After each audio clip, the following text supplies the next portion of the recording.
এনেকুৱা চেণ্ডেলৰ চৰিয়াম নহয় চালা কুকুৰ। গাইজ মই আপোনালোকক কওঁ যে ই অসমত যে 5 টকীয়া ৰিন্দি ক'ৰ পৰা ওলাই, এইবিলাক মাজে মাজে ওলাই থাকে, ক'ৰ পৰা ওলাই? এই সময় কম, শুরু কর। মানে এই ভিডিঅ'টো বনাব আহিলে খালি সময় নাই, কাকো তোমাক কি কৰিম?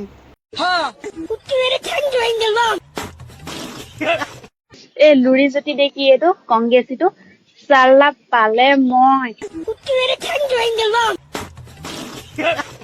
ইয়াক এনেকুৱা চেণ্ডেলৰ চৰিয়াম নহয় চালা কুকুৰ। পলিটিকেল চালা কুকুৰৰ জাত মিয়া চাপোর্টার চালা। এ ভাই আসামে কুত্তে রেন্ডি ঢুকছে, এগুলো লাগে যাও নি জানাই ফেসবুকটার মধ্যে, বুঝছুন? খালি মিয়ার বদনাম এই হালা করে আমি 3 টাকা মালের লগে ডুয়াই দিতাম আমি নিয়া, বুঝছুন? খালি সামনে একবার লক করাই দিন যে পালে একটা আমি উস্তা মারুম। দুনিয়ায় কত রেন্ডি রে।